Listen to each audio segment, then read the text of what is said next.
What up, everybody? Welcome to the Milan Weekly Podcast channel. I'm Fabio. Thank you for joining us here on another episode of Milan Coast to Coast.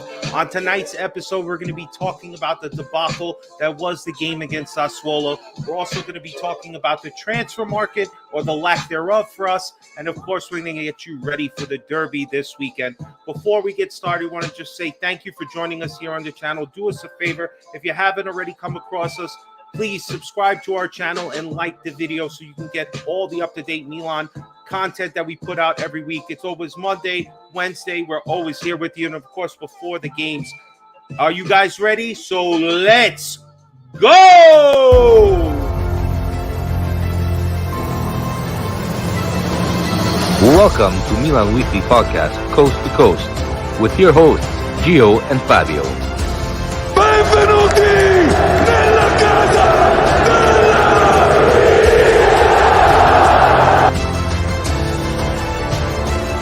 Giro in area, si gira, sinistro, rete, gol capolavoro di Olivier Giroud. Mignon with another magical save. Teo Hernandez, coast to coast, nel numero 19.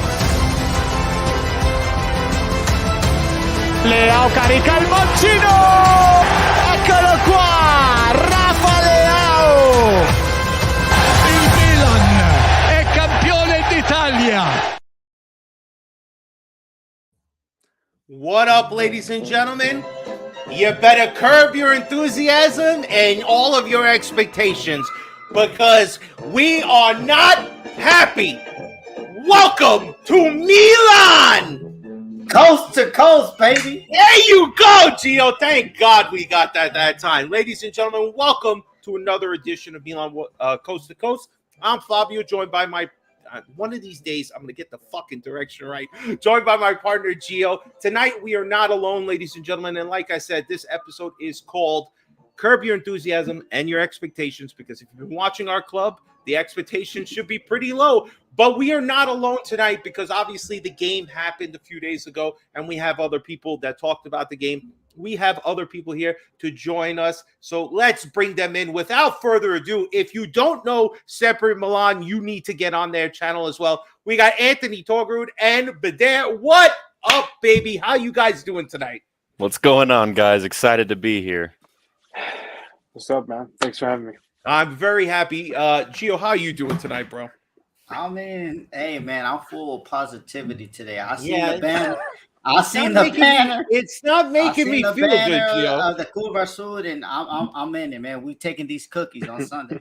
All right. You know what? It's very unusual for me to have Gio this positive. I don't know if he's been talking to our friend Husney a little too much, but you know what? Hopefully it spills out to the team. Just first and foremost, thank you guys for joining me. Just going to plug the channel one more time. If you don't know about Sempre Milan, it's pretty ridiculous. You should know about that. Anthony is always on the podcast every week, and Bader has great videos on there. So I really appreciate you guys taking time to be out there, be on here with us. We really appreciate you guys. All right, so let's get in it, fellas. All right, because Gio, you're gonna go last. All right, I gotta get some reactions here. The god awful game from Sunday morning, man. We all live in North America. Unfortunately, we had to wake up at 6:30. Poor Gio had to wake up at 3:30. But there, let's start with you, bro, and we'll get to Anthony after. What were your emotions watching this particular game after the run of form we've had for the past couple of weeks? My emotions. Why do I still watch this team? You know that Saul Goodman clips, like, is there a God? How could he let this happen? Like that's what my reaction was after the game. Honestly, once it was 4-1, it was just really funny.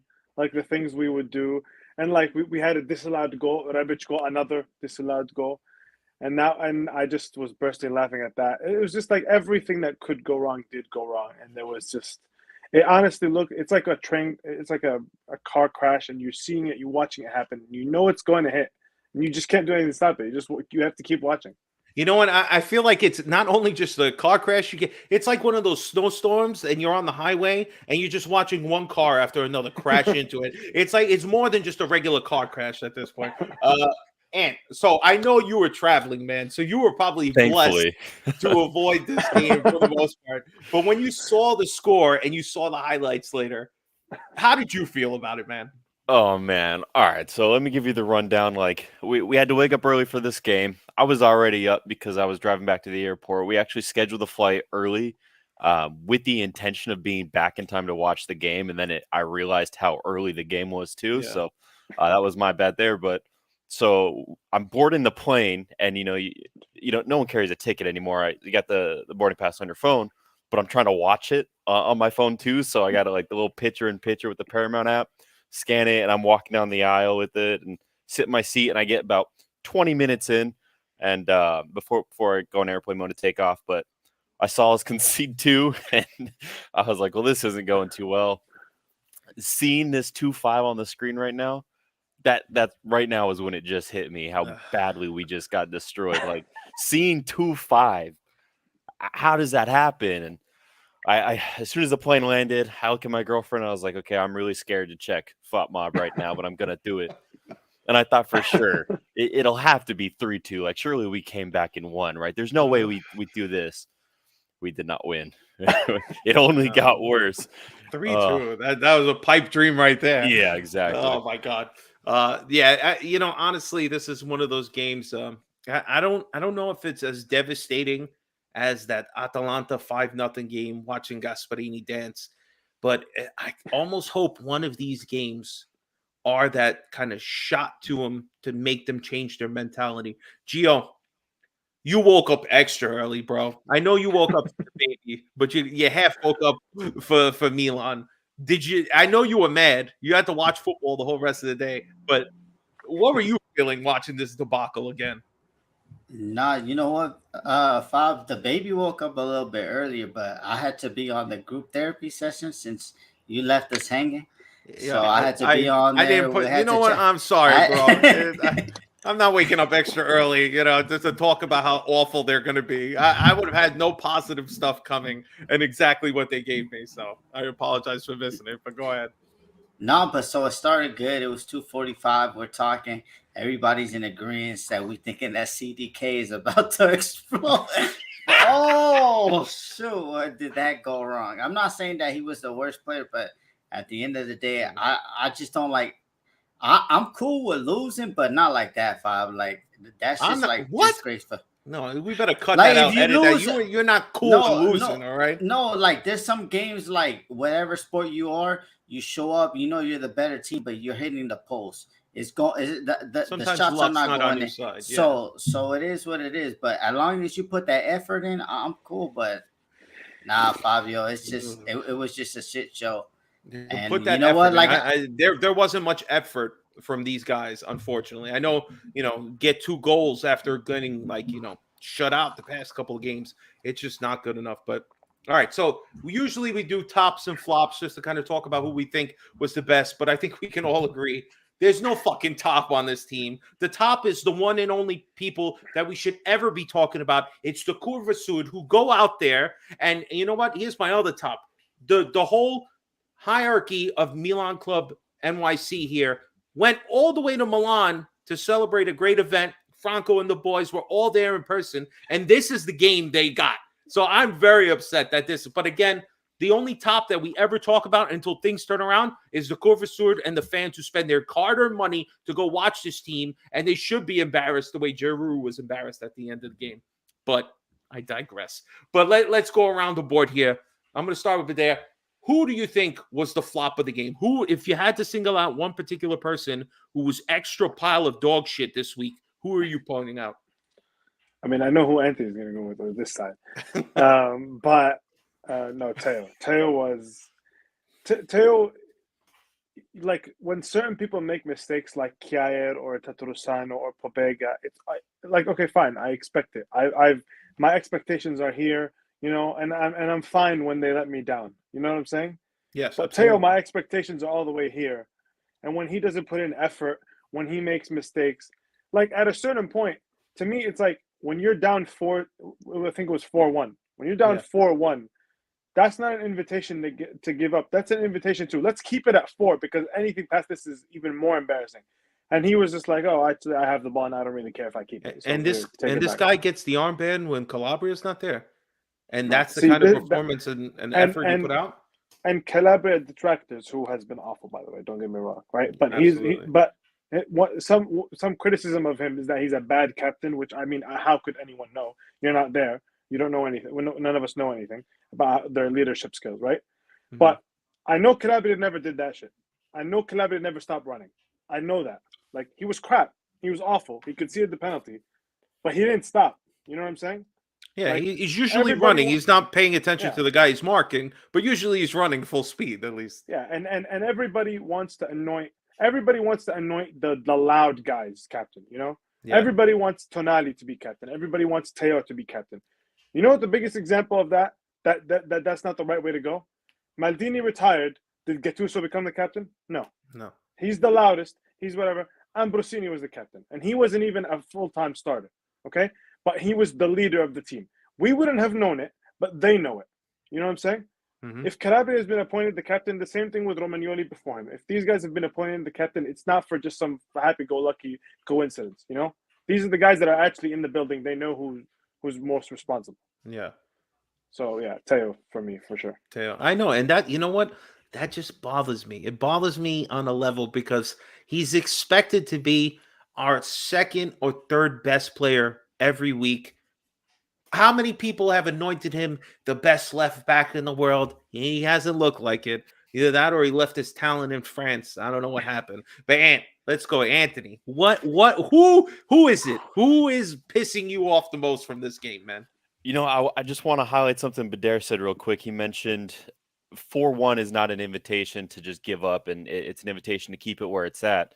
I remember a few years ago, deep in the banter era, where Romagnoli was captain, and I believe we were up against Sassuolo as well in that game, ironically, but we were, again, getting blown out. And there was a moment where we were about to concede another goal, and he just wasn't going to let it happen, and he just dove and swatted out with his hand. He didn't even get a red card. The referee laughed at it because it was so ridiculous, but that to me says he cared at least. You know, wasn't going to concede that extra goal because he cared.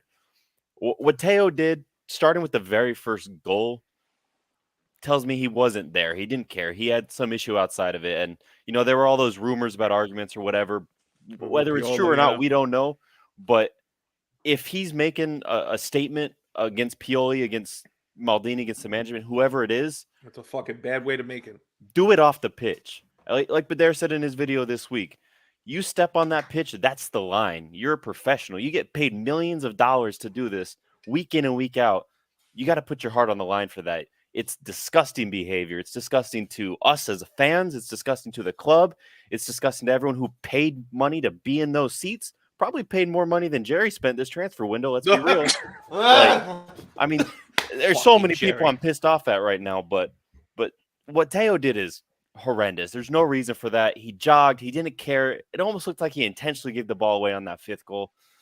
You know, I don't want to start throwing things around that'll get us in Juve levels of trouble, but I'd be asking Teo, was this shit on purpose? Like, there's no way he was that bad, you know? Like, it just blows my I didn't mind. even think about that. So you're saying possibly collusion. Is that what you're saying? Maybe he had some money, a few skedoles on the line or something? That's why you say, you know what? 5 goals? We'll give him that. I would pray to God our team wouldn't do that. I would hope not, but it was the just effort was pathetic. crazy. It was crazy. He was just not in it. He wasn't. And like you mentioned in your video, if you guys haven't checked out Bader's video, he really focuses on Teo this past game. But if you're being unprofessional, where you're unhappy with the coach or whatever, or just the situation in total, you don't bring that onto the pitch. You have to lead by example, especially since Maldini looks at him as like, you know, this new version. We want to get him as hopeful. I mean, nobody will ever be on the level of Maldini. But when Maldini comes and picks you to come play on the team, you're playing left back like he did. You know, all these expectations plus the armband. When Calabria's not there, you would expect 90 minutes, go out there, play. And I would almost say, before Geo gives his opinion, that I would almost bench him. If it doesn't, unfortunately, have to bring another disaster showcase of Dest on the left side, since Paulo Torre is nowhere to be found, that I would bench him and say, you know what, if you're not going to play the full 90, regardless of the score, you don't deserve to get the next. That's the one thing that I'll mention this later, but I don't like how people keep getting rewarded for bad performances. And this is not bad performance. This is lack of hustle, and that's almost discipline. And to me, that would get you benched immediately, if not just pulled from the game. I would have subbed his ass out immediately, but unfortunately, we don't have nobody else. But Gio, who's your flop of this game, bro? Who are you most pissed off that woke you up at 3:30 in the morning? Fabio, I've been telling you that we need to bench these players. I've been said it 2-3 weeks ago. Dale needs to sit down. Like, yeah, him and Giroud want to be good guys, come back from the World Cup. Like, a lot of players, that played in different cups didn't come back till like the third game. So, like, if I don't give a fuck if these players want to be good or not, it's time for them to sit down. It's time, like I said last week, the badge is earned. It's not fucking given. Like, we're not a shit club. You feel me? Whether we're in Serie A, I don't care if Serie A is trash ass league. That doesn't mean, our history and everything that we have, like, the shirt needs to be earned. But like I said, I even said with Tomori before he got injured, they got to sit. They got to sit. But, we don't have a coach that has the cojones. I'm sorry to say it, guys. Like, he doesn't have no balls. They snipped him or something. They neutered him like my Rottweiler was, and he doesn't have any balls. My flop is Pioli because, you basically want to cripple Giroud. Like, what is – okay, you basically have Rebic and Origi finally healthy. Are you telling me you can't start one of those guys? Like, Giroud, They started Rebic. They gave Leao half a game off for some reason. No, but I'm saying, like, Giroud needed to sit. Giroud has played so many minutes, and stuff like that. Giroud is a warrior. Yeah, he had chances, and that's cool, but Giroud needs to sit. What happens when Giroud goes down and then Origi and Rebic get injured? What's going to happen? We don't have no plan B. So Pioli, his tactics are not to, like, I don't know. He thinks he's like Pep Guardiola, that his system takes 25 years to, like, fit in and stuff like that. And that's what is annoying me now with the manager. Like, okay, like, I remember when we were making top four, he used everybody. He used Dalot that he hadn't used in a game where I think Krunic, like, made the free kick and we all went crazy and stuff like that. So pretend these guys are injured. Give other people opportunities. Because if not, we're going to have the same stuff going over and over again. But I'm mad right now, but my positivity after this flop is going to go back up. Okay. I'm very positive right now.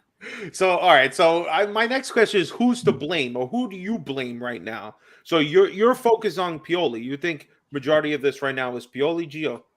Yeah, because Tomori isn't playing good. Okay, we have Malik Chow. Put him in. You have to drop these guys to know, like, dude, your spot, just because you're Tomori, you had 18 good months here. Like, so what are we? Like, come on, man. I'm not trying to disrespect no clubs out there, but, like, what are we then? We're just a club that, okay, just because he has a good year and a half, he can't be sit and he can't, people got to start taking accountability, and he doesn't know how to do that. How look, and this is what irked my nerve. It's not to shit on Krunic or anything, but Krunic comes back from injury, and why he can play 90 minutes, and another player comes back from injury, he's injured like Origi or Rebic or whatever in previous games, and they can't even get no game time. Explain to me on that. I don't know if there's why.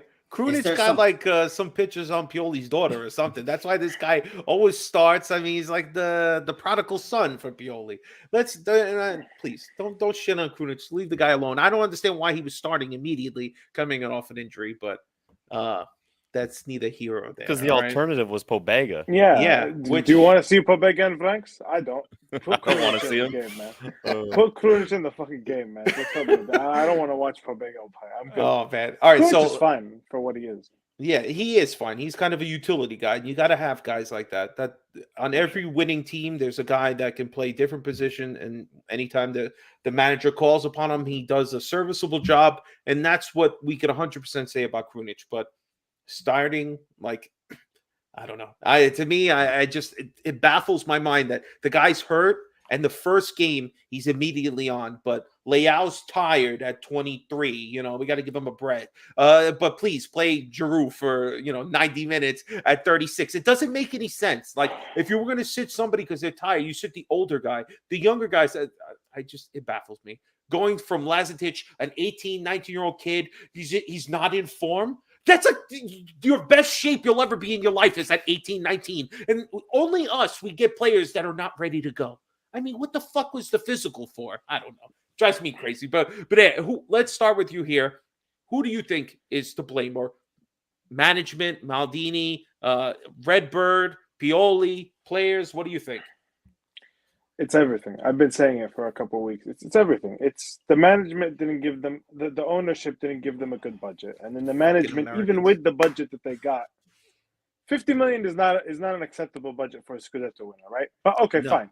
Given that we've gotten 50 million, they spent it wrong, right?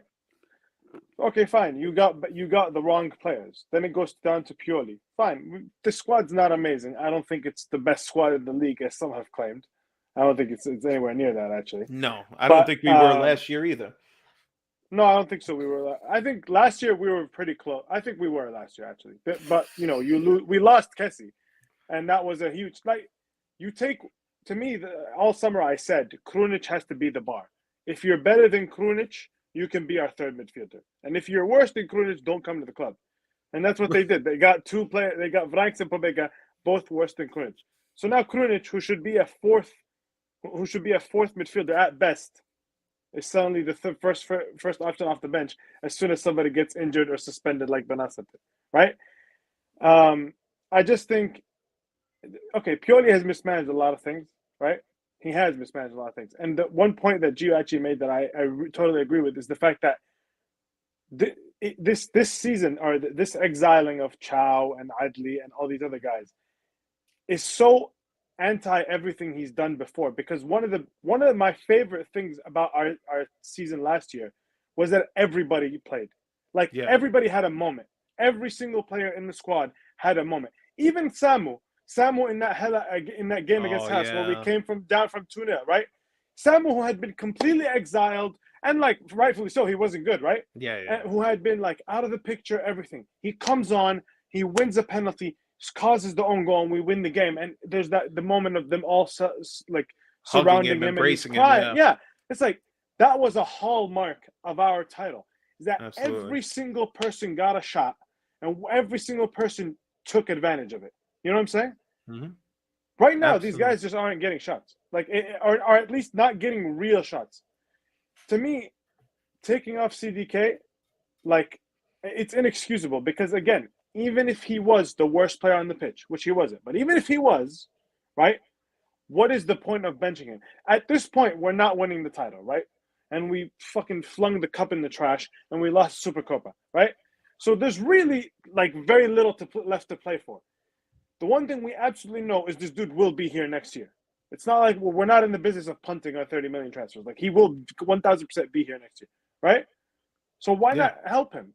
If he's part of our future, this is the time to nurture him. This is the time to give him confidence. And you take him off at halftime when he was clearly not worse than Rebic. He was clearly not worse than Salamakis. There was really no reason to take him off. And all that then comes down to the players at the end of the day are the ones actually on the pitch. This whole thing, to me, that's why I can't blame Pioli that much, because at the end of the day, 3 weeks ago, everything was working, right? Are you telling me in 3 weeks he forgot to coach and they forgot how to play? It doesn't make sense. Because 3 weeks ago, we were up 2-0 against Roma, and it was a vintage performance, and they didn't even see the goal. I didn't see Tatusano one time in 87 minutes, right? Suddenly we could see 2 goals, and then suddenly he doesn't know how to coach. That doesn't make sense, right? The players themselves have to take a lot of accountability. They're the ones on the pitch. Teo's not playing at the level. We talked about that. Tonali's not playing at the level. Oh, right? Tonali's not even horrible. Close, right? Horrible. Leao's not playing to the level. And what's frustrating is these aren't bad players. We know factually 100% these are great players. No. You know? Difference makers last year. Yeah. They all got a fucking raise, most of them. No, not just that. Difference makers this year. That's the problem. That's the problem, is when we lose 3-0 at Inter, right? And I'm instinctually, I'm like, oh man, the transfers, right? And I feel that initially, but then I'm like, wait a second. Tonali and Benasser and Tomori and Kalulu and all these dudes were all here when we curb stomped them 3-2 the other day, like a couple of months ago. You know what I'm saying? It wasn't a completely different squad. It wasn't Kessie who did that. We played them off the pitch like a couple of months ago. So something has clearly happened, and it's a combination of Pioli and the players. It's not just the bad squad planning. This squad is plenty good enough to not lose 5-2, to not lose 4-0, to not lose 3-0. You know? Yeah, but I think one thing that seems to be glaring from this year to last year is having Kessie, and I don't know. I'm not 100% bought on the fact that Benacer and Tonali can play in that double pivot role together. I don't think that's really a great pairing. And plus, I've been saying this the whole time. I don't like that the third option is not really pushing them. When you have players like even last year and even Diaz most of the time, he doesn't have real much competition pushing him. And when you were talking about CDK, how basically this guy he's been getting his confidence ruined. Why are you not just giving him the full 90? He's young enough that he can handle it. He's not out of, his conditioning is fine. Why do I hear more about what we're going to renew Diaz at and how we're going to try to get this contract lower? This fucking stupid bullshit that I keep hearing in the transfer windows about how we got to lower Diaz's offer. Like, no, Diaz is done. If you haven't realized what Diaz offers, it's about 4 goals and he disappears for about 30 weeks. And maybe if you're lucky, you get 8 good weeks out of him. But CDK needs to be the focus. And for me, my blame is Pioli. He doesn't know how to manage the young players. He's not getting them into the system. He's not giving them time. He's going back to the old reliables, the people that he thinks he won everything with, and he doesn't want to give anybody a chance.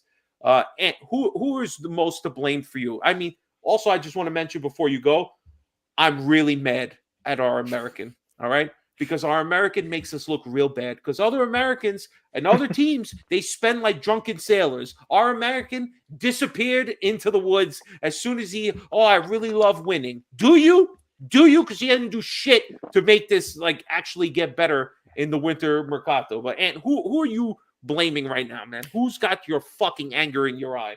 Yeah, I'm echoing what everyone's saying about Pioli right now. I mean, you just said it. He's sticking to his core people that did it for him last season, and it's not working this year. I mean, Bader mentioned last May we stomped Sassuolo. This lineup only had 2 different players from that one, and granted, Mignon and Tata is a huge step down, but the rest of them should be enough. You shouldn't need Mignon to, at the very least, draw with this Sassuolo team. They're not a good team. They're in 17th. I think they're in 16th because they just beat us, but they're not a good team at all. They're one of the worst teams I've ever seen, except for Torino. We keep making Berardi look way too good, and that's really pissing me off. A funny thing about Berardi is he's got 4 assists for the season. All of them were against us. Plus, he got a goal. That is unbelievable. Not cool at all. But my issue with Pioli, like you said, he's not giving CDK the time. CDK has 17 appearances. It sounds like a lot. You look at his minutes, it's not even 7 full games. He's not getting any opportunities. And the starts he does get, he's getting started next to Rebic and not our best player in Leao. He's getting a start with a geriatric Giroud up top who hasn't done anything outside of a flick pass that hasn't connected to anyone in 20 years. I mean, like, he's not getting the supporting cast that a young player needs to perform, especially when it's someone who's got all this stress on him, all this pressure. You look at the beginning of the season when he came in, he had a goal called off. He should have had 5 assists, but, people were missing. Then he got 1. And then all of a sudden, it's just gone downhill because the pressure's mounting. And then they're pulling him for Diaz, a guy who you said is on loan. He might not even be here next season. Probably not. Not with the size of that option. We know how Maldini operates. He's going to try and talk it down for 3 months, and then he's going to walk. He's not going to get him. We don't want him anyways. He's not good enough. Please don't fucking get him. It makes no sense. Don't waste $15 million if we're only going to have 50 next year on Diaz. Please, for the love of God. But see, that's the problem, though.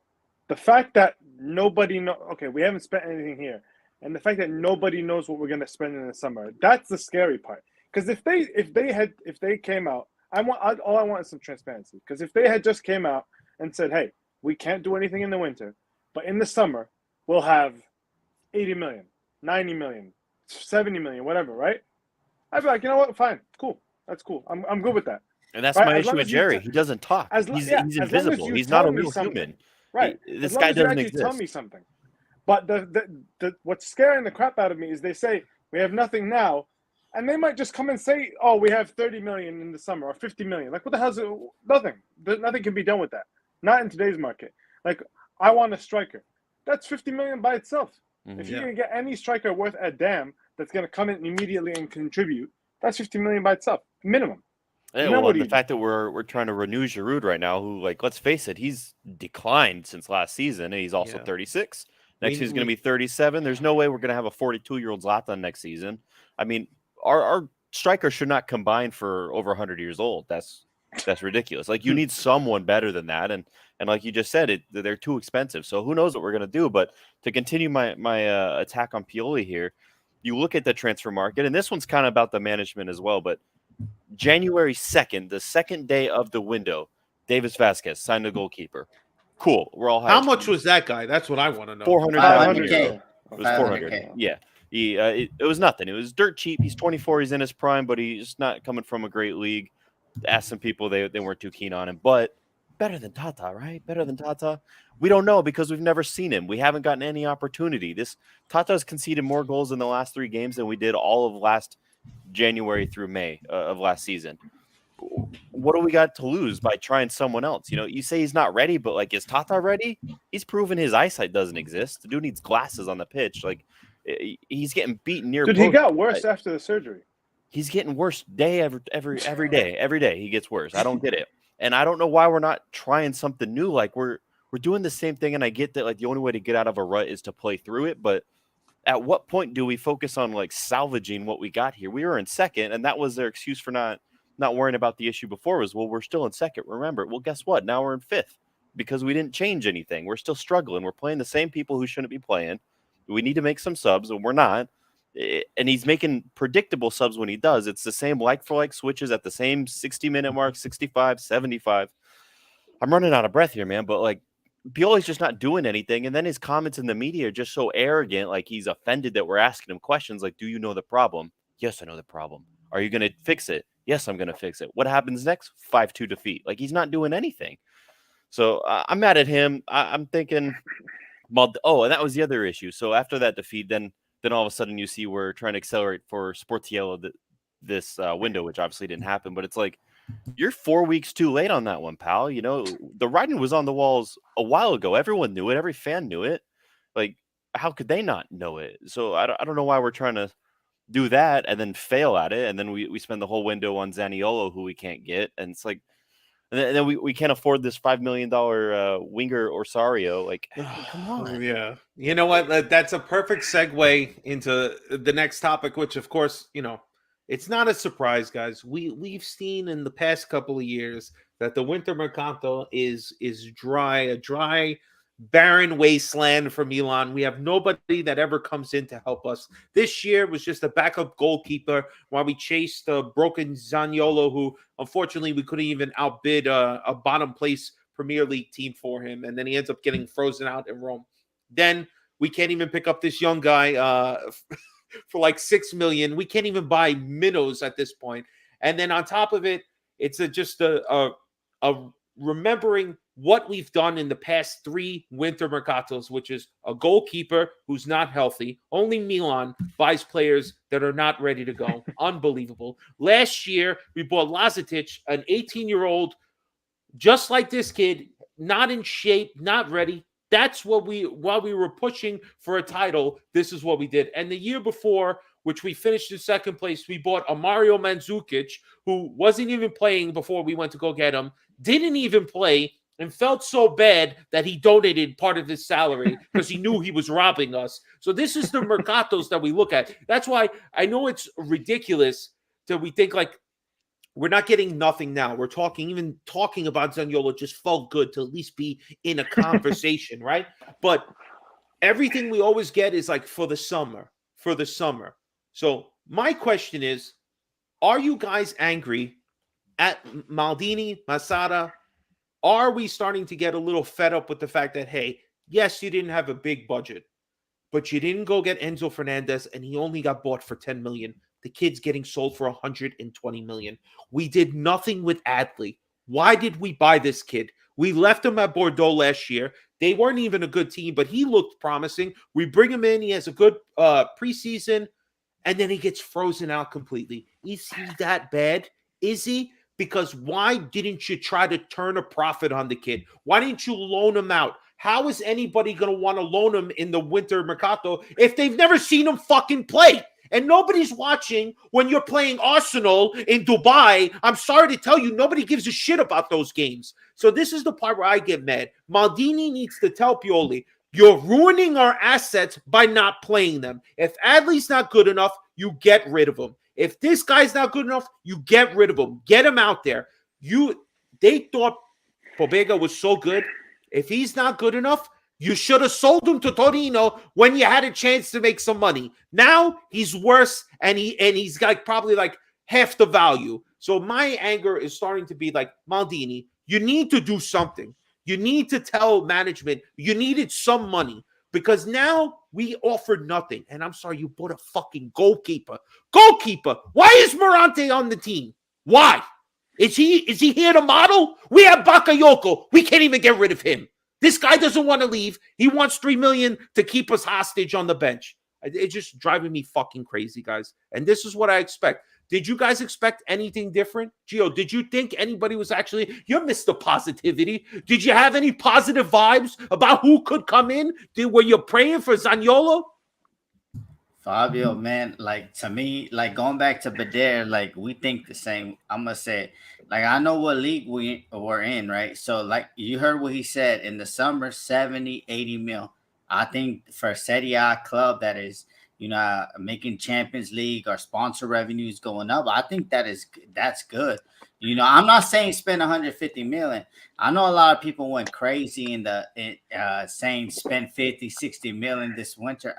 To me, I wanted 10 to 15 million. And if not, what did Maldini say? We will take opportunities in the market. So, and a big opportunity is Pep Guardiola basically telling Bernardo Silva, get the fuck out of this club. We don't need you no more in Manchester. His salary is 7.2 million net. They already paid him half his salary. So not like we're going to have to go pay him the 7.2 million. So you can't even say, all right, because City, basically, if you don't want to be there, they're telling you, all right, get the hell out of here. You pay what's remaining of their salary, and that's it. So we couldn't even do that. Let me just put this in perspective, because I know Bader watches a lot of Premier League football. The same amount of money that we spent for fucking Lacetic, we could have got the Ecuadorian motherfucker named Caicedo. But we stepped away because the mighty Manchester United said that they were going to get him. As soon as Manchester United went away, why didn't we come back in, put the $5 million on there? No. What happens? We let him go to Brighton. Now this guy's going to go for close to 100 million this summer. Watch it, Fabio. I'm telling you that. The thing that's irking my nerves is we're not making the right moves. You guys remember Manu Ikone? We didn't want to spend the $6 million. That motherfucker worth 70 million for Manchester. Like all these players that we thinking that we're bargain shoppers. Like if you put these players to play, they're gonna show their talent and stuff. But we're just like, okay, you know what? The only problem I have with Maldini, everybody says like we can't criticize. Yes, he can. He has criticism. The Enzo, okay. The Enzo for me is bad because Renato Sanchez basically told him no. It was in L'Equipe. It was in Julian Laurent has said it that he was going to PSG and he kept on waiting. He thought he can convince him. Maldini, Renato Sanchez isn't a center back or he isn't a defender. So you cannot fucking move his head, okay? Remember your position is defending. A midfielder is not going to listen to you. Remember that. So we waited for them, and then a week later, Benfica, $10 million, Enzo Fernandez. Like, to me, I know what state of the club that we're in. I'm not saying that I want to sell all our players, but we have to follow not the Liverpool model right now, but when they sold Coutinho, we saw our best player.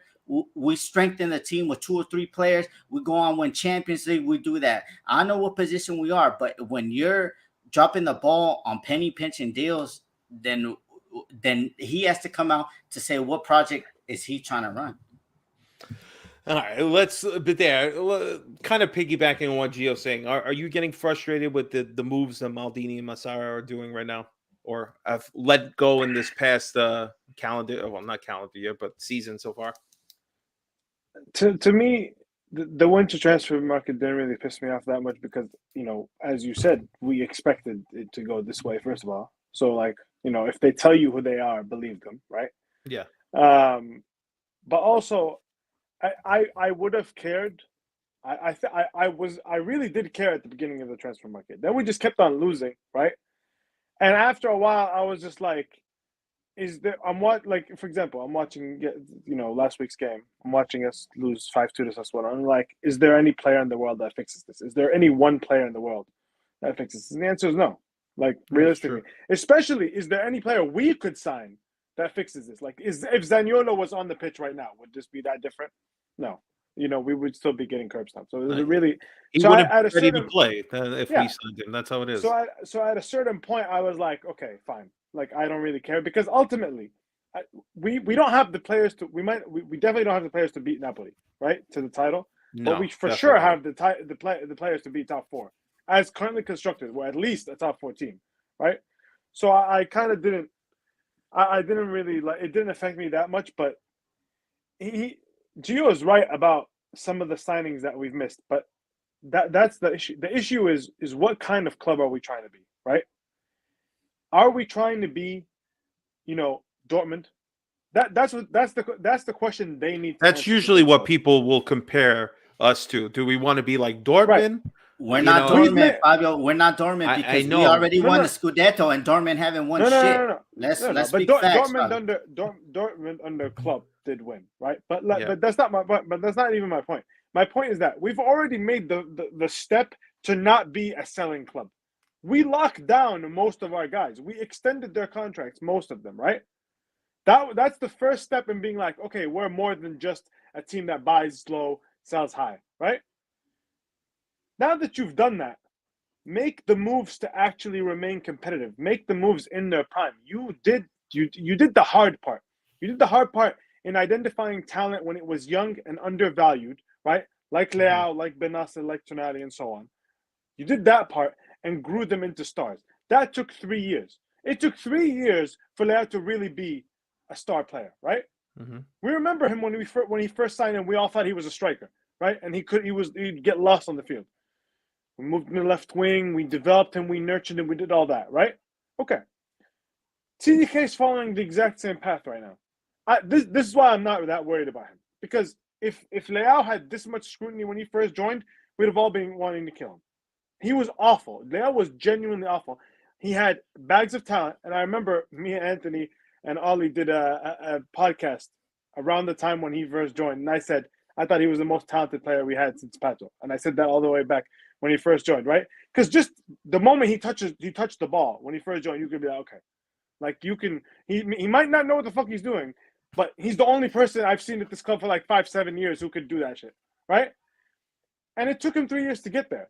But it took him 3 years when we weren't competing for anything. When nobody really cared if we lost 3-1 exactly. to the now the pressure's on. Yeah, there were no stakes, right?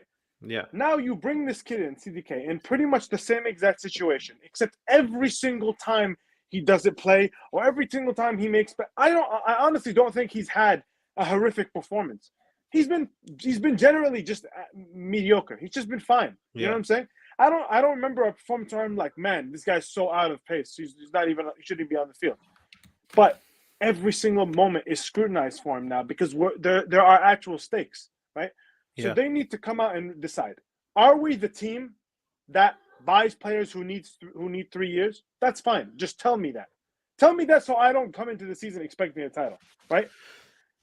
Or are we the team who, when we have 30 million and we want to go invest it in somebody, it's somebody that is 26 who's right now ready to go. You know what I'm saying? If you wanted to replace Kessie, go get me a real midfielder. Go get me Sofian Amrabat. Go get me somebody like that who's plug and play. He comes into the club, 20 million, I'm ready to go, right? If Tonali and Benasser, one of them gets injured and this guy comes in, I'm not worried. That's what it was last year. We had 3 midfielders, and any combination of the 3 I was fine with. You know, I could go into the derby. I could go into a Champions League game with Kessie and Benasser, Kessie and Tonali, Benasser and Tonali, and I'd be breathing easy. There's no problem with that. But right now, the moment one of those dudes go down, bam, the hopes of that game are gone because one of Krunic, Pobega, or Vranks is going to play. There's no point in even playing the game at that point. That's my problem with it. Yeah. They need to be clear. Tell me what the plan is. Is the plan to keep doing this youth project over and over and over? Because if you do it well, you can win a title, as we just saw last year, right? But you're not gonna win. You're not gonna dominate. You're not gonna consistently win. It's gonna take time. You're gonna have to hit on transfers. Is that what we're doing? If that's what we're doing, tell me, because then I can live with that. I think the one thing that irks maybe people with this particular season is that we spent 35 million on a guy who's not making much impact. And granted, we're not probably using him the way we should. We're not giving him enough time. But then they see a player who comes out of left field, like Cavada, whatever his name is, in Napoli, who, in all purposes, everybody always says, "Oh, it's a new country. You know, he's got to get used to the style of play." Well, here's a player who doesn't need any time, who doesn't need to adapt. Immediately, he's worth way more than what they bought, and he's a star. So maybe having a player like this coming up in this particular season is adding maybe a little more scrutiny towards CDK, besides the fact that 35 million is one of the highest transfer that we've ever had, which is ridiculous, which I believe our highest is still fucking Bonucci, which is an awful Rui stat. Oh, Rui Costa. All right, Ant. Transfer market, everything. Leao still not signed the contract. What would make you start to question whether Maldini and Massara are doing the right thing? Well, I already am, to be honest with you. But the main thing for me is lock down Leao. You know, we're talking about it. We're putting out official statements saying rumors aren't true. We're still talking. We're still friends. It's like, so prove it. Do something. Give me like Badera's saying, give me a little bit of something, you know?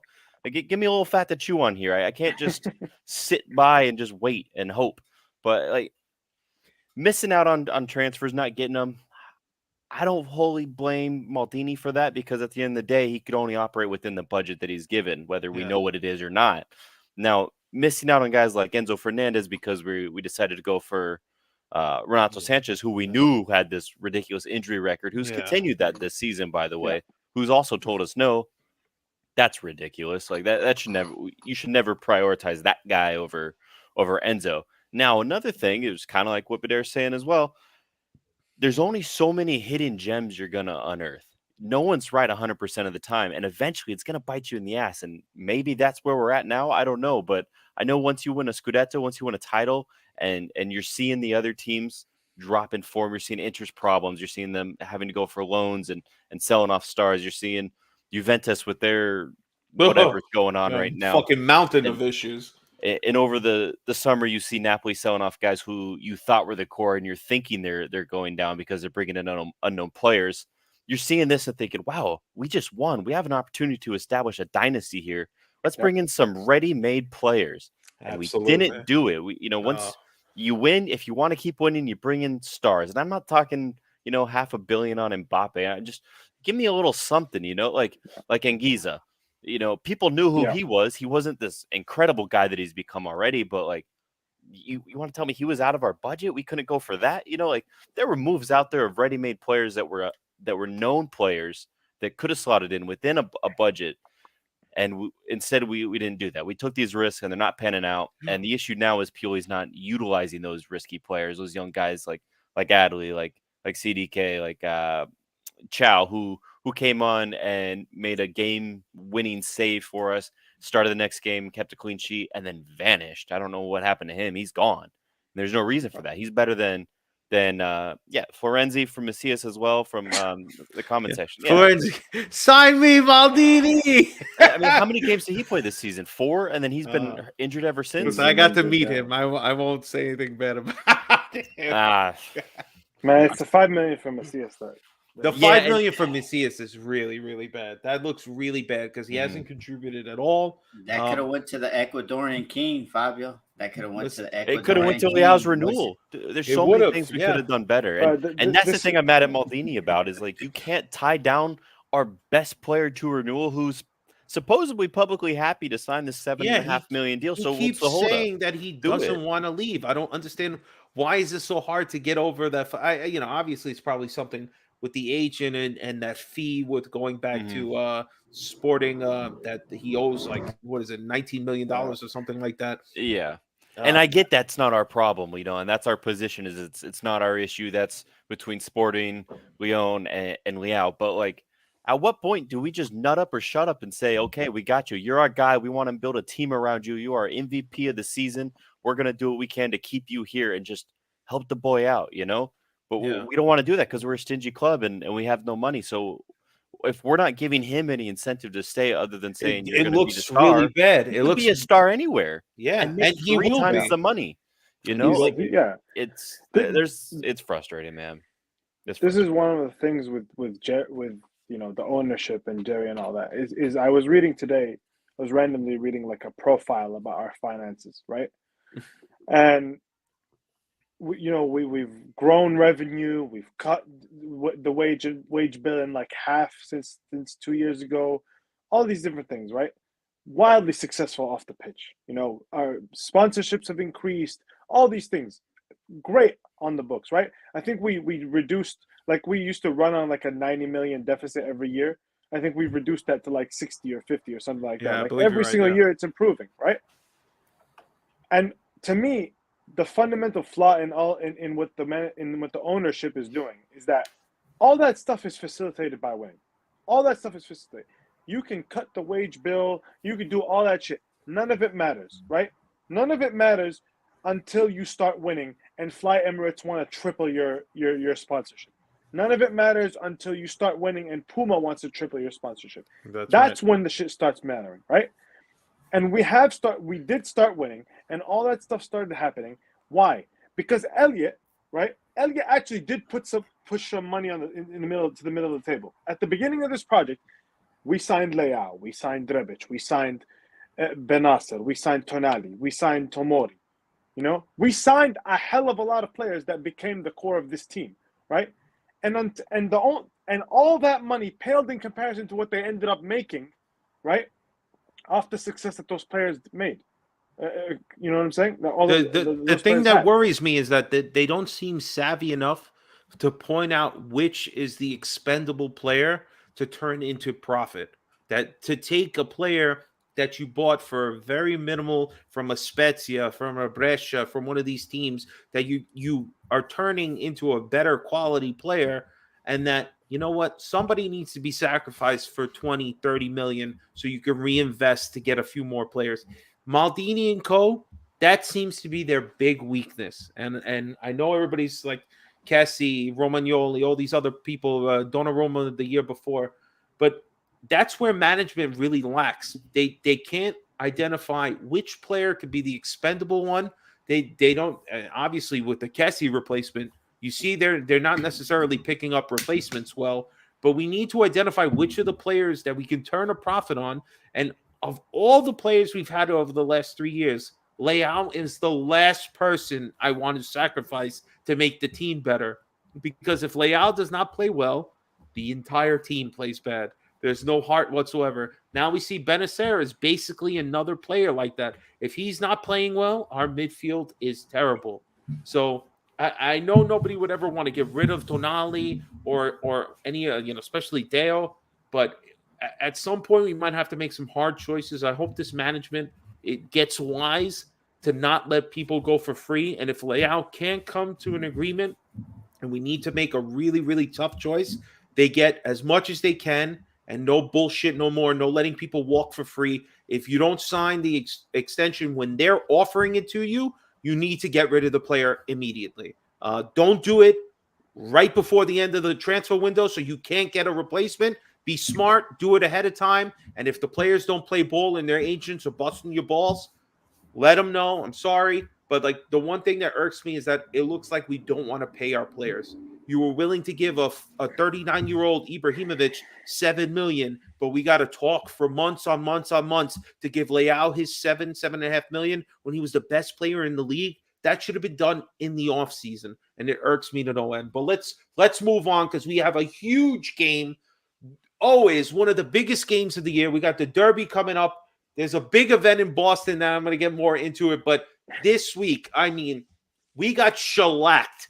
We had to watch Çalhanoğlu smile and lift another trophy just a few weeks ago. And here we are again in February. Seems always goddamn February that we got to play this team. But now we are the away team. Guys, let's kind of go. Gio, I'm going to save you last. I know you got some positive bullshit. I don't know where you're going with. But, Ant, I'm going to start with you first, man.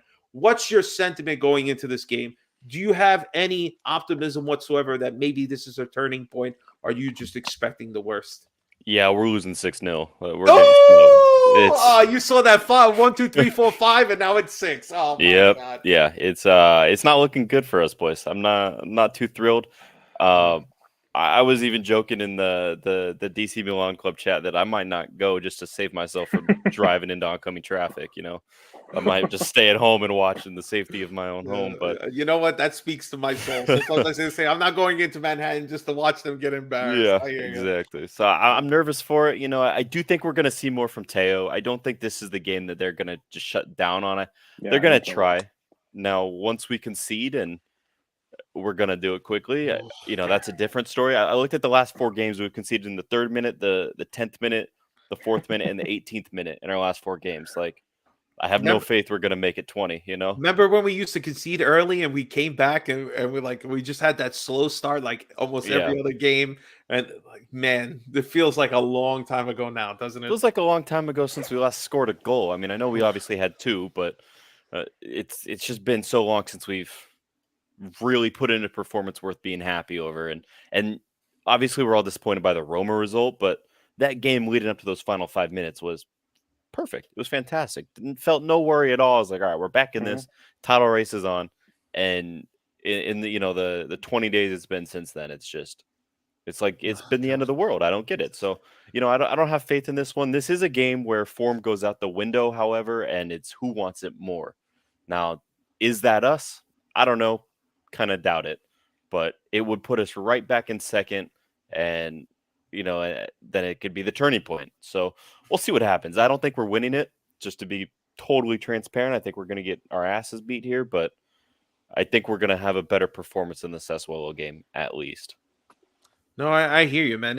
What do they call them for baseball? Like the dog days of summer. This is like the dog days of the winter mercato here in January. It's just absolutely horrendous month. I couldn't be happier to see the calendar change to February. But what do you think, man, about this upcoming game? Derbies, yeah, like Anthony said, they're usually out the window with your form. It's just about heart and grit and that grinta. Who wants it more? What are you feeling before this game?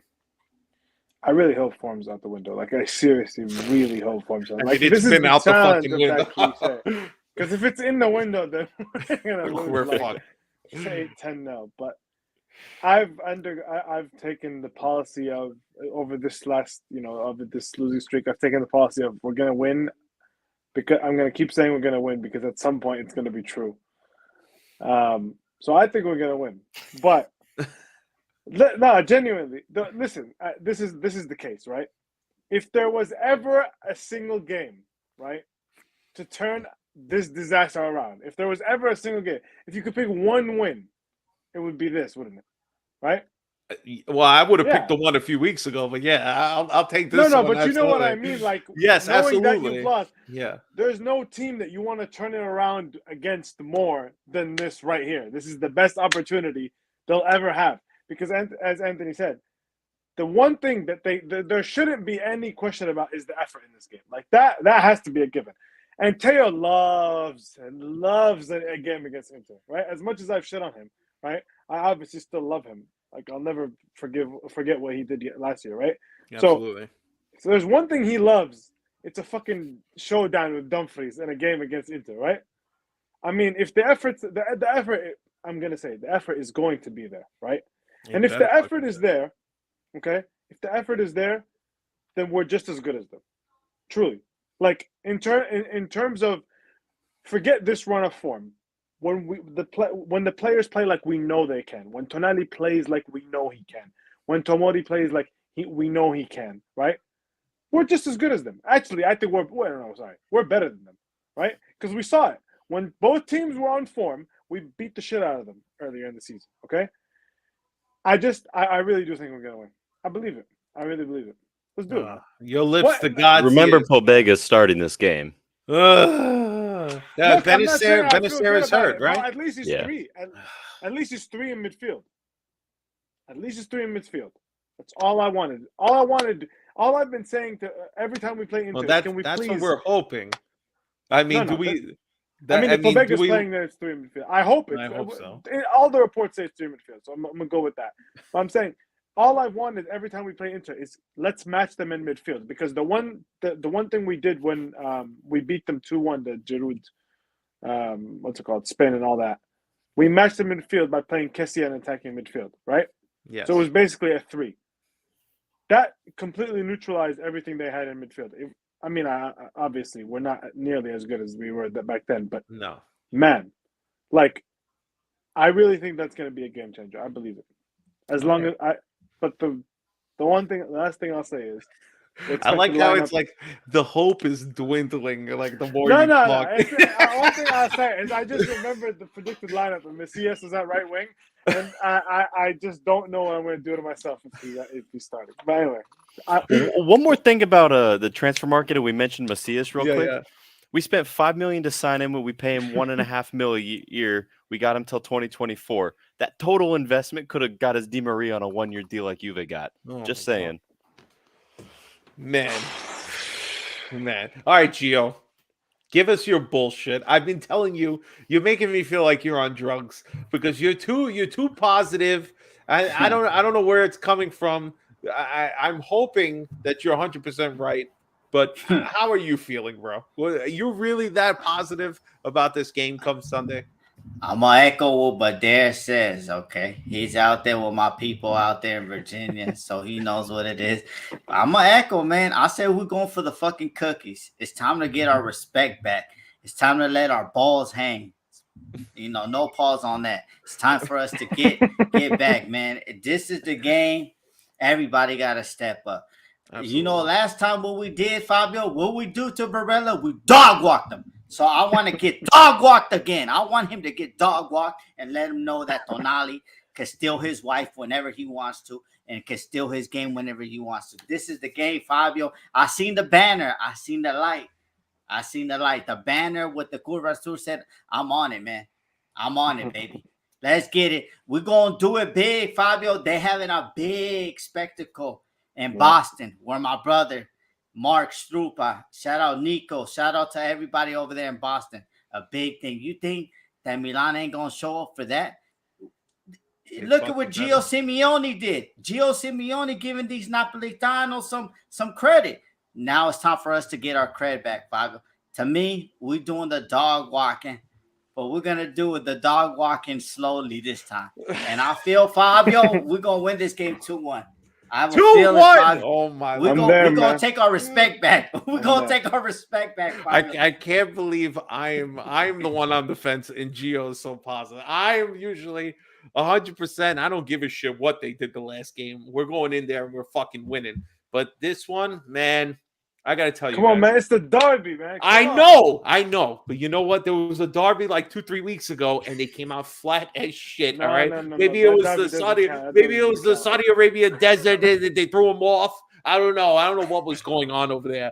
But now they're back home. I pray to God that they just put on a good performance. Whether they can win, I can't sit here and tell you I believe it, guys. I honestly don't know if I can believe it. My uncle's in the chat saying 2-0, and he's a Juventino. I love him even more for that. So you know what? I'm going to go with my uncle. I'm praying to God 2-0 because I want all the Interistas to know if you lose. Yeah, I love this comment. I knew he was going to put this. Hold on. You're beating me to it, Gio. You're clicking when I'm clicking. Put that Super Cup right up your ass, man. All right. So let's get this win, get ourselves back up to second, and I'll be happy. That's right. I do need La Madonna. I got to go to my mother's house. She's in Florida. I'm going to steal it and bring it to my house. And I'm going to have the statue back in where it belongs. Because ever since I had the Madonna, we did great. We won the Scudetto. No Madonna now. And we're not doing anything. We've lost all our hope right now. So you probably have something there. I got to go get this statue. But I honestly, with all the people that are going to be out in Boston, with all the people that I'm sure going to put on a display in the crowd in the San Siro, I just pray to God that they bring some real fight, that even if they lose or they tie, they make you feel proud that this is still your team, because the performances the last couple of weeks just have made you feel it's not banter era. Let's just make everybody know that it's not banter era. Let's not all go off the deep end. But the emotions that I felt, and I still refer to Roma's game as a loss. I'm fucking delusional. It was a tie, but it struck me with a chord. No, that was a loss. That was a loss. It struck me in a way that it'll never be 05. It'll never be the 05 final. But it gave me such a like, oh my God. Like I was going to throw up in my mouth. It was just like so quickly we shit the bed. I just pray to God that we have a great performance and it pivots and we can piggyback on getting into form, playing well. The worst thing in the world would be to miss out on Champions League. And honestly, if we lose this game and we lose it bad, we have a potential of that. Our coach is in complete jeopardy. Our management is going to be in complete question whether they should keep going on. Our stupid owner, where's this fucking Yankee money? Can I ask? You gave $400 million. Randy Levine, aren't you something with Milan now? Get in your fucking ear and say, come on, man. You spent $400 million on Judge. You can't spend an extra $50 million to buy some fucking players? It's losing my goddamn mind, man. But, all right, I digress. So, let's just quickly go around. What do you think your prediction is? But there, what are you calling on prediction? Just a score. I don't need goal scorers. Let's not make a joke of this whole thing. Let's just get a score. That's it. I'm going to go 2-1. 2-1. Anthony, what do you got? 3-0. Inter? To Inter? Yeah. But we're gonna play well, and that's what matters. We're gonna play well, but lose 3-0. Yeah, because we're not there, not with Tata on goal. But we're gonna play well enough that I think it's gonna be a turning point, even after another loss. All right, fair enough. You know what? Out of all of our predictions, yours is probably gonna be right. I said 2-0. Gio, what are you going with? Dang, Anthony, like I need to lose then another 15 pounds to wear all my banter era jerseys. Look at this shit. This shit, like I'm fucking dying on this. Now, Fabio, we're gonna do a slight dog walking. You know, when I say like dog walking, that means we dog walk a Rottweiler. You know, we dog walk a pit bull. You know, a Doberman. You know, right now we're gonna do a slight one. So we're gonna dog walk a poodle. You know, a Chihuahua. And that's what we're gonna do. 2-1. We're gonna dog walk them, Fabio.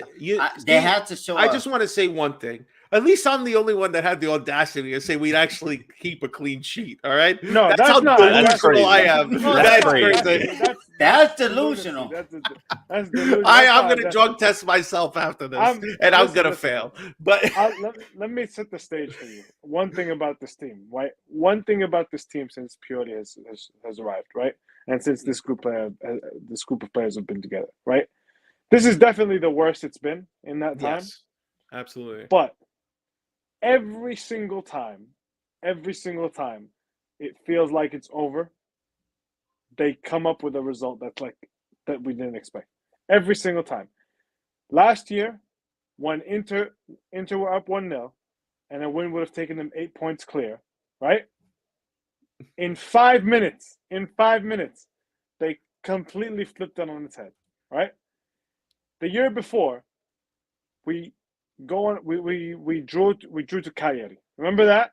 The day we could have clinched the title, right? Yeah. Sorry, we could have clinched top 4, and everybody was devastated. That's after we had lost 3-0 to Inter. That was the worst loss I have ever seen, worse than any Bento era loss, right? Because I actually had hope that day. And we drew against Cagliari, and everybody was like, that's it. It's over. Napoli and Juve are going to overtake us. And we went away to Atalanta, right? And we punked them, okay?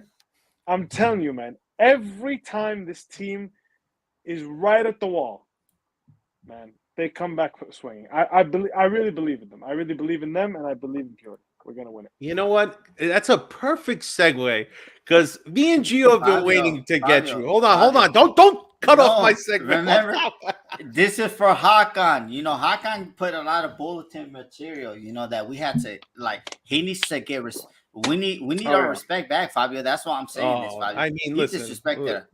He thinking those tin pot trophies are better than a Scudetto? Those is tin pot trophies. I could go make them right here down the store, Fabio. He's disrespecting us, so we getting our respect back, Fabio. Whether you love it or like it, you're gonna learn to love it, Fabio. Woo! Nature. Oh, I like it. I like it. The Ric Flair. All right. Well, let me go back to what Badr said, because there's a little bone that we got to mention, Badr. It's so funny that you said how quickly things turn around, right? Let's bring this up here so you can explain yourself and we can just ask you about this thing. Hold on one second. There it is. I told every last one of you about this bitch ass Giroud signing. I can't fucking believe how much I have to argue about it. He's a fucking loser. All right? Check the time. Check the date. But there, when we did, all right, so we have a segment we do on Monday nights called Busted Calcio Tweets. Us Milan fans, there's a lot of delusional Juventino out there, and they're usually high amongst all the busted tweets. But when we saw yours from February, when we went through all the best of the whole year, I could not get past that. You called him that bitch ass Giroud signing, and we gave you Busted Calcio Tweet of the Year 2022. So if you want to put that on your LinkedIn, thank you. or whatever, I take that with honor. I take that with honor. I expect a trophy in the mail. Okay. I take it so honor. explain to us. All right, you see the time, you see the date. Explain this tweet to us, brother.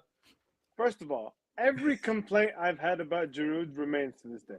Okay, dude still can't move. He still can't trap a football, and he still tries those ridiculous heel flicks that nobody's ever ready for. Okay, so my complaints remain. All I said that whole summer was, why are we buying into a yet another 35-plus-year-old striker, right? And it was right. Still is to this day. We should have gone for a younger striker. Okay.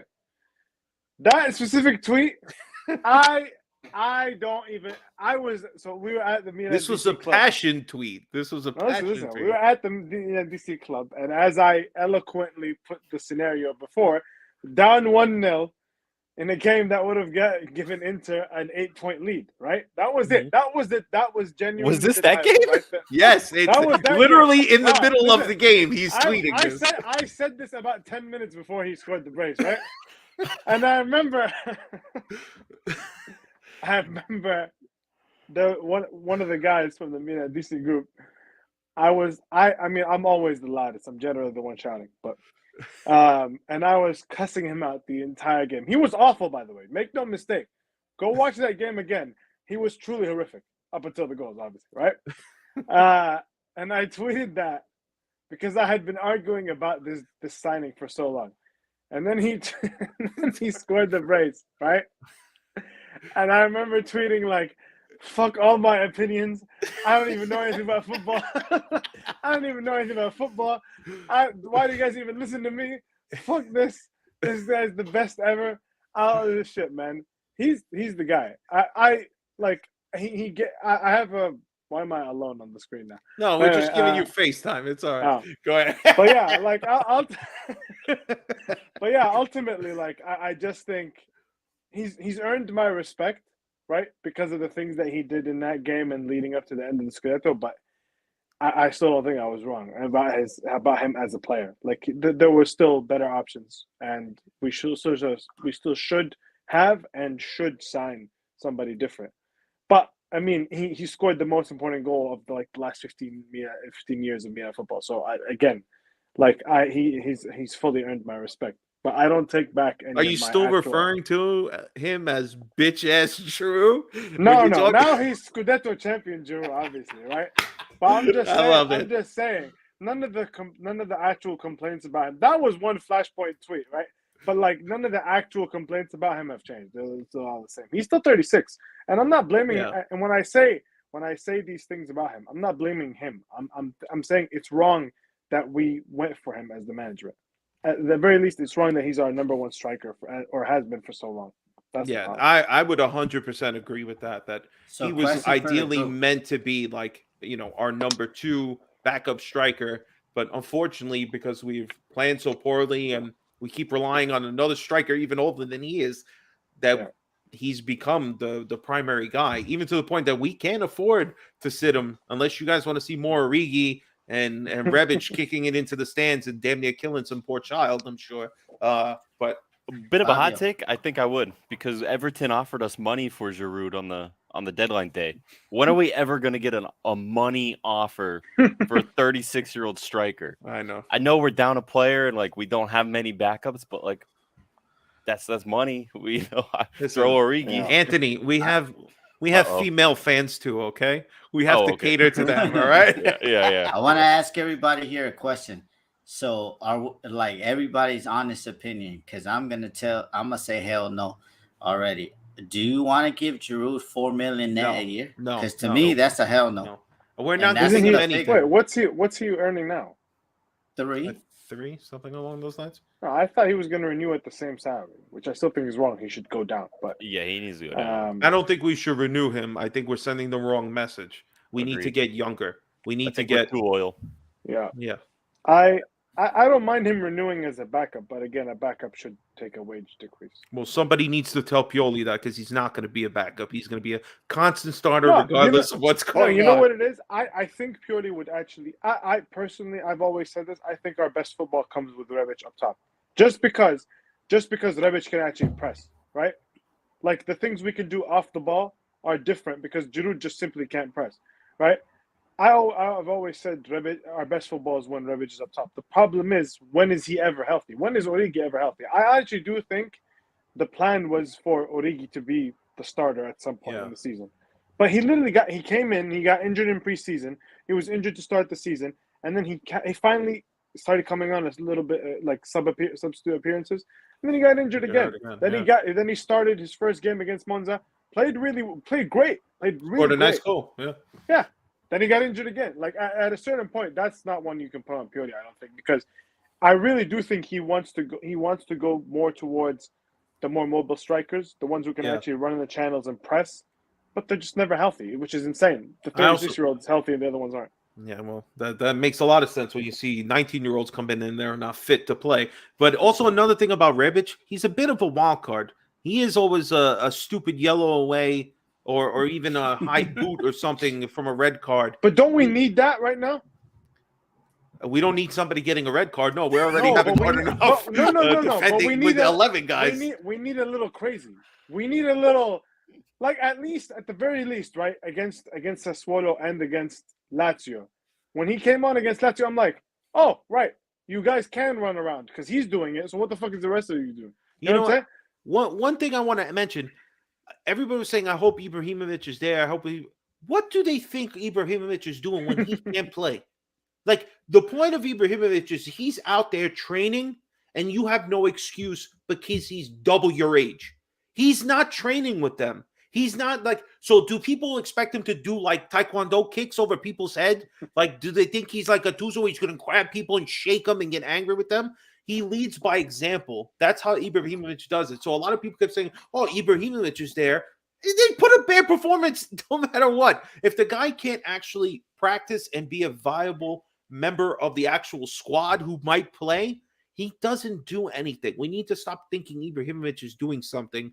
His leadership is that he's able to train, and he expects you to train as hard as he is. He's not doing Fabio, that he's not even at Milanello, so you're a liar, dude. What are you talking about? No, I mean, he was sitting on the bench this last game. But he lost it now, Fabio, because before, if you notice, Ibra, if we're getting like pounded and whatever, like he was like yelling, he was like, well, he was doing all these signs. Sassuolo, he was like that. That means it's time for you to go, brother. It's like you ain't got no more passion. You out there doing Kung Fu Panda movies. Yo, get out of my boy's pocket, bro. Let him make his bread. However I'm letting him make his bread, Fabio. But he's out there making movies, so that's what he should never leave the club. As soon as he retires, they should bring him back as a coach. Exactly.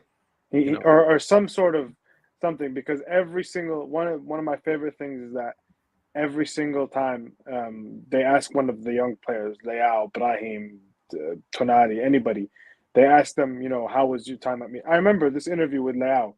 They just asked him, like, how has your time at Milan been? They never asked him about Ibra or nothing. he just goes, it was hard at first, but then Ibra really helped me and all that stuff. Like they just mentioned Absolutely. Ibra with no prompt. He really has been a mentor, and he said it in the interview with CBS. He said, "I have nothing. Like I'm not the superstar of this team because I'm not I'm not here to take anything. I'm here to give back." Absolutely. That he should be involved with the club every single the moment he's done playing. He has I to be agree. involved with the club. I in my agree. opinion, in some capacity. All right, so let's just go through a couple of. There's really only like two questions, two things that people are saying. We'll go with Haitian Montana here.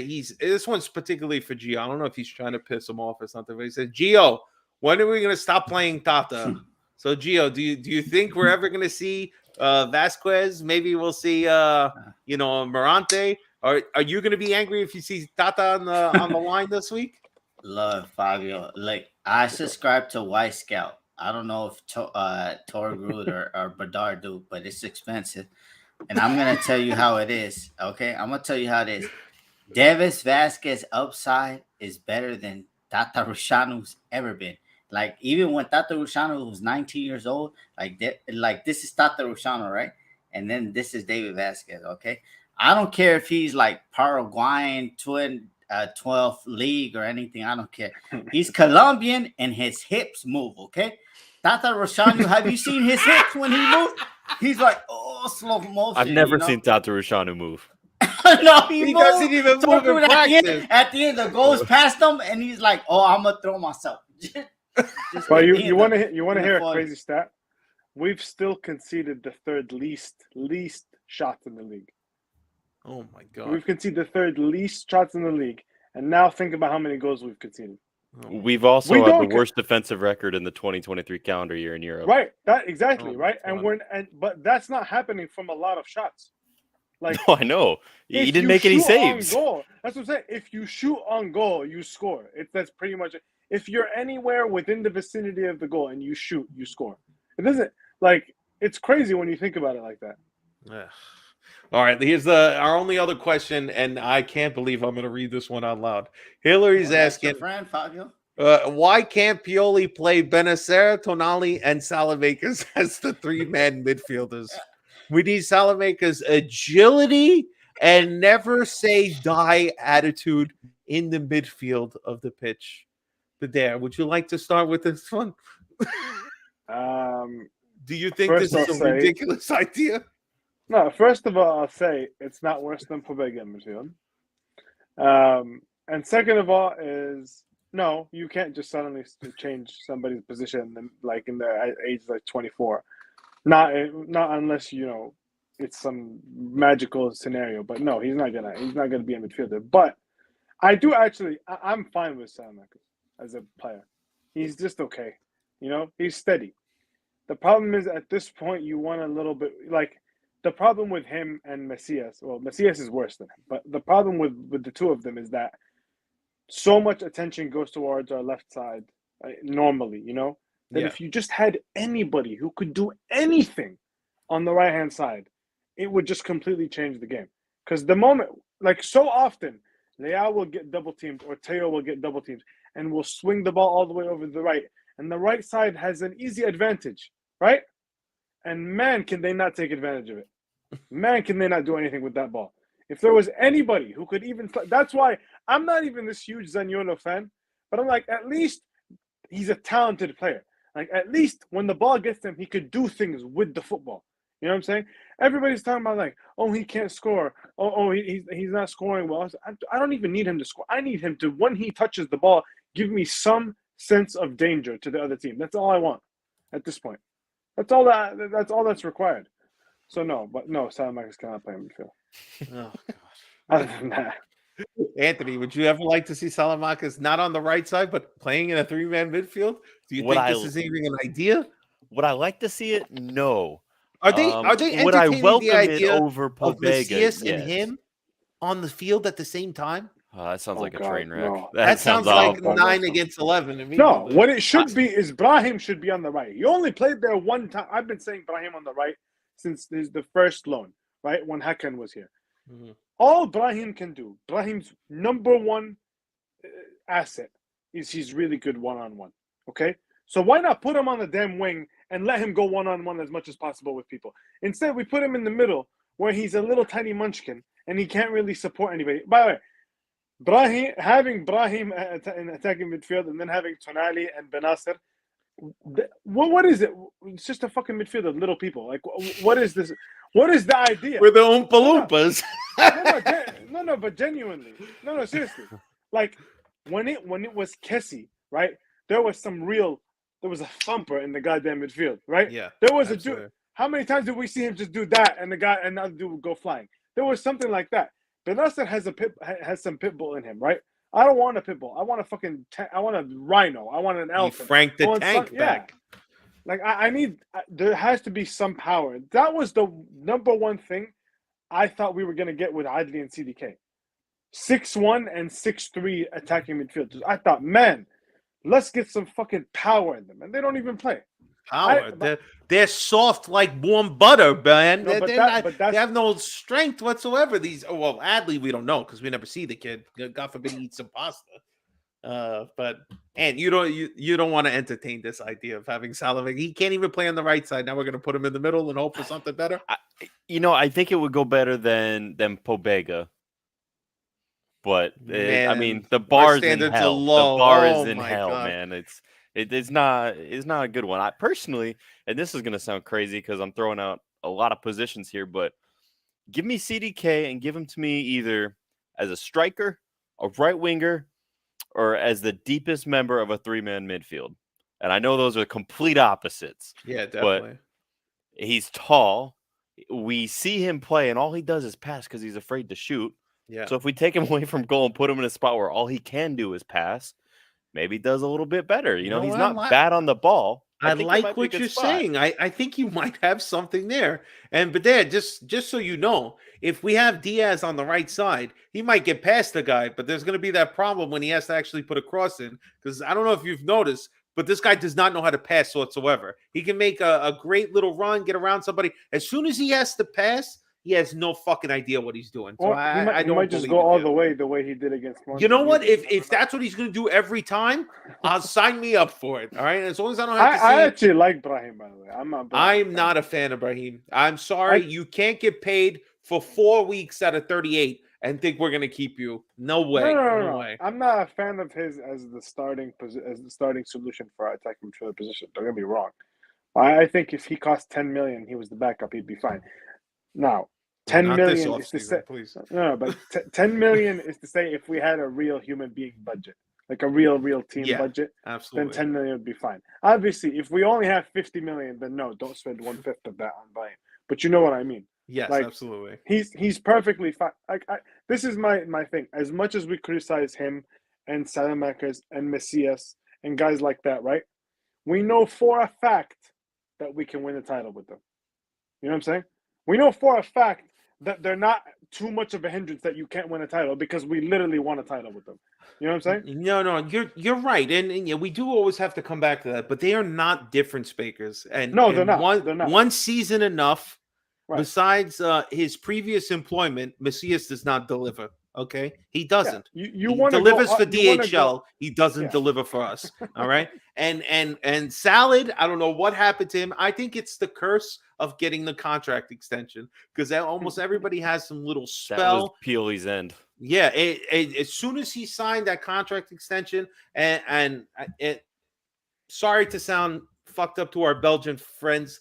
No more Belgian players, all right? Until we can get one that actually performs. No more Belgians. Let's go back to the other B. We need Brazilians, not a Brazilian delivery driver, a Brazilian, a real one, all right? That's all I'm saying. We got no Brazilians but Messias. No more Belgians, no Brazilians. No more Belgians until we can figure out what's going on. I mean, we need to ban the whole country, but... I'll take the waffles still. Let me have the waffles. Yes, with a little ice cream. Yes, sir. We're in business. All right, so there's no brioskis, there's no indigestions. We're all fucking this team is still making us throw up in our mouth, and hopefully this week they change it around. So we're gonna go straight to our parting shots. I'm gonna let our guests give your final thoughts, anything you want to say, and ideally, since you guys are both from the same club down where you live. Please give a shout out. But there, we'll start with you, brother. Just give your parting shot, what you want to see this weekend. Any final thoughts, and also, one of you guys, whoever wants to do it, give a shout out where you're going to be watching the game, if it's going to be the DC club, and where you guys are usually at. Parting shots. I think we're gonna win. I think it's gonna be a huge turnaround in the season. I'm going to Milan Spurs, so this is also very optimistic. I really need them to turn the. You're season going around. Very nice, brother. No, very no, nice. Very no. nice. I'm not happy about it right now. I need them to start turning it around, because I went to Milan Sassuolo last year, not the one we won, the one we lost. That was my first time. So if they give me 2 losses, I'm throwing myself off the spirals. But yeah, I think it's going to be a season turnaround, and I think, as much as I've criticized a lot of what he's done, Pioli's my guy. I want to succeed with Pioli more than I want to succeed with anybody else. So I hope he turns this around. Right. And we're going to be at Milan DC at Mario's Trattoria. I can't remember. In DC. Yeah, it's in Cleveland Park on Wisconsin Avenue. Okay. Yeah. All right. Very nice. Very nice. But damn, am I going to be able to lure you up to Boston for the weekend, baby? I'm gonna. You know what? I didn't even know that the event was happening. Now I'm starting to consider it, but I might. All right. Well, if you do, you come find me. All right. You didn't hear all the Napolitanos crying that they're in first place and that they didn't get respected and all that. You know what? Mark been doing that legwork, man. I'm sorry, Napolitanos, that you're not known outside of Italy. I'm sorry. Hey, all I'm saying is we had fan base meetups when we were shit, and I didn't see a single Napoli fan club till this season. So, say what you will about them. I'm gonna be so real. I don't follow any Napoli fans. I don't want that. I don't want those kind of people in my life. No, seriously. They're way worse. They're way, way worse than any Inter Juve fans. I'm being so serious. I can't. That Napoli Sansone guy, what's the other guy? Zuri Van Phil? No. Oh, yeah. The only good fan is Dom BX. He's a real one. He's a real one. You know what it is? They try to beat him up, and he took the fade. He was. I'll just say this right before I have this, if they ever see this. I'm not saying they're bad people, right? But I'm not gonna lie. They've found a way to piss me off in a way. Like their trolling is actually very good, to the point where I was like, I can't subject myself to this. I can't continue, because they'll just be like, what, it's just bait. It's all bait, man. No, I know, but it's too bad. Like Napoli Sansone was like, they got mad that we called them the Milan of the Leicester of Italy, or some shit like that. Somebody said something like that, and I was just like, I was this close to starting replying, and I was like, no, I can't do this to myself. Just let it go. I can't. I gotta keep it going. Don't fall into the trap like our boy Martino goes into the my god, the holes of garbage that people throw at the poor kid. Martino is one of the nicest guys, man, and he just gets sucked into these trolls and the garbage they throw at the poor kid. He's the hungriest man alive. I've never seen anyone bite more than him. No. I'll just like finish work or something, and I'll just see Martino 50 tweets and like so I'm just like, why is he really using this much time in his life going at this? You should hear the voice notes he sends me on iMessage every day. At least 20 minutes of my day is just listening to a Martino voice message ranting about some tweet he saw. It's under him. So funny. Too funny. But where are you going to be? Are you going to be with the club on I probably Sunday? will. I told him I wouldn't, but I probably will. Yeah. So Cleveland Park. It's at Mario's Trattoria. It's on Wisconsin Avenue. Yeah, it's a fun area. Great food. Honestly, it's probably some of the best food I've ever had. Wasn't our original fan club or meetup spot that actually had a car drive through it, and then the bar caught on fire because of it. So. But they're going to open up again next summer, and that's not the place Hillary Clinton was meeting people in the basement. No. Hillary was doing her job, Fabio. Hillary was doing her job, all right? Hillary was doing her I'm just kidding. My political leanings don't mean nothing, and I didn't mean anything by it. Please don't take that seriously.